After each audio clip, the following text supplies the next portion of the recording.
Okay, looks like we're going. So I'm going to turn it over to Julie Reynolds. Thank you for joining. We've got your intro here, and met Julie through my work at FairMormon this last year, and we had some good, healthy debates that we worked on together, and became friends. I consider her a dear friend, and just really appreciate her being here tonight. You can see there that she's well accomplished, and just excited to have her present on a very important topic tonight. I'm very excited to hear from her. And Julie, anything you want to brag about, or do you want to just get started? No, but I just want to say what a supporter of women that you are, Leo. It's really encouraging. Oh, thank you. I'm trying to learn how to do that better in my life. So I'm more comfortable now that it looks like I'm mostly speaking to friends I know here. So I'm going to talk about something that Sherry Dew has been saying and writing for years at various forums and different times. And President Bonnie Oscarson kicked it up the stairs to general conference status last October. And she said, "I believe that the moment we learn to unleash the full influence of converted covenant-keeping women, the kingdom of God will change overnight." And that's always been one of those things that seemed hopeful and inspiring. And one day, though, I stopped at unleash. And one must be leashed to be unleashed. So I'm going to talk about unleashing through my knowledge and experience, and ideally, of course, we would have international voices and women of color, their perspective. And I'll have to leapfrog over most of what has been discussed for the past few years because of time. And the amount of information that's emerging is overwhelming.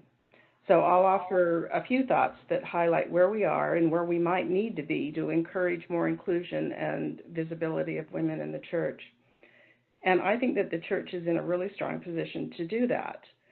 And some of it because of our men, not in spite of them. So first I want to look at the ways that women might be leashed, or at least are feeling leashed, and how it stunts imagination and initiative at a time when we need it more than we ever have. This isn't a battle over priesthood. A woman's place within priesthood is still being worked out. So, a small sampling of what we need to address. We're leashed by a lack of understanding of what priesthood is. Speaking to women, President Linda K. Burton said, "We hope to instill within each of us a greater desire to better understand the priesthood." And then, of course, there was Elder Oak's talk in 2014, "We are not accustomed to speaking of women having the authority of the priesthood in their church callings, but what other authority can it be?" And this, of course, brings up some tension between women's prayers and priesthood blessings. And you'll hear this at church a lot when women ask, well, is it okay to pray to heal my children and such? And of course, it's a gift of the Spirit. But the unspoken next question is, of course it's okay. Well, then why do we need the priesthood? And that's one reason why we really do need a better understanding of it. And the priesthood motherhood model that I've grown up with, and it's being used less now, fortunately, comes directly from Leah Widtsoe. Not any revelation or doctrine, and I don't mean that to be disparaging of Leah. She was brilliant and used what was available to her at that time to elevate the standing of women's position. So we're leashed by language, and this is a big one because language comes before ideas. We usually think we have ideas and then we frame language around it, but it doesn't happen that way. So we have a limited vocabulary and lack a narrative to enable discussion of women in the priesthood. We need new language. This is from Sharon Eubank. We need new language as I want to talk about these kinds of things, I find that I don't have the vocabulary. There's a lack of female role models and their place in history in talks and lessons, and this is a big problem. Also, priesthood has been interchangeable with men. There's a lack of descriptive titles for women, so we have this generic sister or wife of, and where we all just disappear into this mass. And really big, and too big to go into here, is gendered communication, which is cultural. And I read a book, The Silent Sex, Gender Deliberation in Institutions, with a BYU professor, co-author, Karpowitz. Award-winning book, and it goes through how women are silenced in deliberative bodies. And of course, this seeps into the church, and this is so ubiquitous now. You can Google it and find all sorts of examples. But Karpowitz and Mendelberg set out not only how it happens, but how situations can be created and formatted to enable women to speak up and be a full participant and be able to get their point of view across. And this becomes particularly important when we talk about church councils. So we're also leashed by, by institutional forgetfulness. So here's one example. Marie Hafen wrote this in The Ensign, which is a powerful format to be in. She's also married to a powerful man in the church. And she gives some scary statistics. And then she says something actually quite shocking. Young women who believe they will always have a husband who will fully support them, thereby making it unnecessary for them to work outside the home, are living in a dream world. And then she goes on to say that single adult women cannot expect the Lord to rescue them from life's natural adversity. This is pretty much unheard of, but it was 25 years ago, and it's not really used. We're still teaching women that if you're not married, your life is into Plan B. Also, 58 years ago, Joseph Fielding Smith, who was president of the Quorum of the 12 at the time, said something shockingly similar to what Elder Oaks did, that the Lord has given women authority. And when Elder Oaks said it 3 years ago, everyone was so excited as if this was brand new and just ground shaking. But we've known this for 58 years and evidently forgot about it. So let's look at the good news. The church, I think, has the raw materials to elevate women in a way that I believe could never happen outside of it. I probably shouldn't say never, but we have the theology, we have the institution, we have the men who are taught to respect women, although we need to tweak what respect means a little more, and we have men who, by and large, will do what they're told by leadership. All we need are more tuned in and aware men who are best situated to push these things along because of the positions they hold. And if we can accomplish this together as a group, the church provides a safe, enclosed environment where these things can be practiced and enhanced. And I read a newly published book, Women, Religion, and Leadership, Female Saints as Unexpected Leaders, which is the story of Catholic saints. And how these women worked around, through, over, and under the men who might try to inhibit them to accomplish what they did in forming their orders and groups and creating followers. And one of the comments in that book was, in the decade since the 1970s, women have forgotten that religion can be a forum, mode, mechanism, or cultural tool in which to pursue gender equality. And this, I think, is the weakness in a lot of Mormon feminism, not the unintended discrimination that they're bringing to light.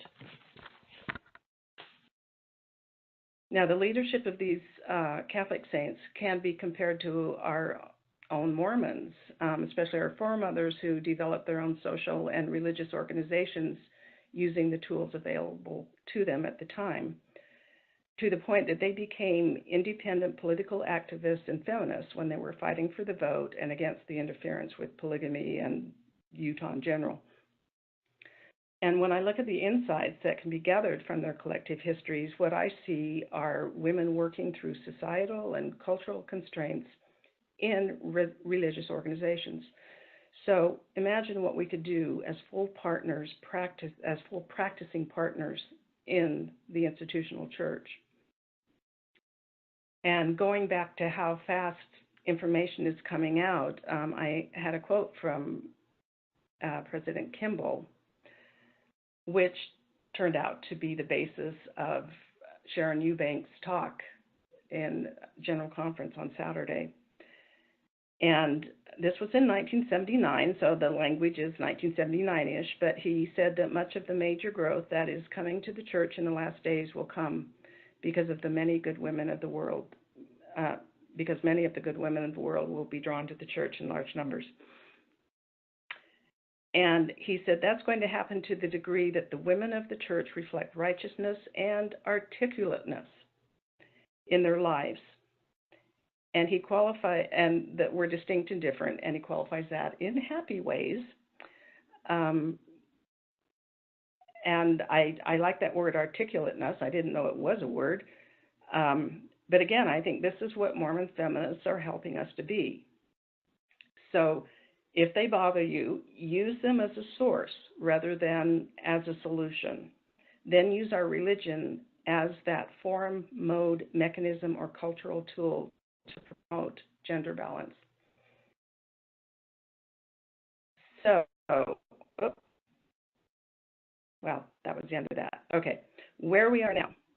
The church history department has hired history specialists, and there's only 4 of them, and they're overwhelmed with going through all of the women's historical things that have been ignored. Historians and our biblical scholars are reconstructing the past, and they'll give us a foundation for a more inclusive narrative. And it might even change some of our history. And that's according to the church history librarian. We have things like the Heavenly Mother Church Topics essay. And again, as things are developing, President Jones on Saturday said the words, Mother in Heaven, in the first session of General Conference. And because of this foundation that's being laid, we can include women in every talk and every lesson and stop traditions that place women last in speaking and such things. And a big one is the church provides leadership, speaking, planning, and organizing training for women, even singing. And I remember reading an article that I couldn't find, that one thing that the millennials are really lacking, the women that go into business, are speaking skills. The really big one, I think, and is the church councils, and we're moving towards a church council-based administration pretty rapidly. And this can produce the ideal situation for women to speak up. And the silent sex authors in an article they wrote, said, "We can choose to structure group settings in ways that support and empower voices that in the past have too often been lost." And this is a good example of why I think the church can be instrumental in building up women through doing things like this that you're not likely to find in other places that are so easily available and available to everybody. Also, for good or for bad, we're redefining words to be more inclusive. For example, preside now is talked about as if it means co-partnering or even co-president. We're also refining vocabulary words. Something that I heard again in the first session of conference is sisters and brothers. We can say women and men instead of reversing it as we always do. Instead of speaking of women's roles, we can speak of women's stewardship. Instead of using the ubiquitous sister, we can use titles, what there are. And I think a big one is, rather than always speaking of women as supporters and giving talks about how grateful men are to be supported, when that's happening, refer to women as leaders or as disciples. And the big one is, of course, remove the passive language when it comes to women and include the active language. Most of all, rethink everything said and done through the eyes of a girl growing up in the church. And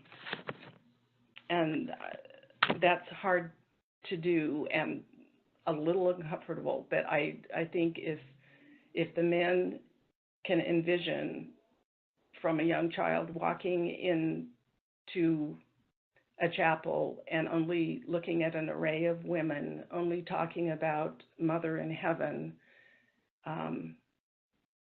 and you can keep going with that image.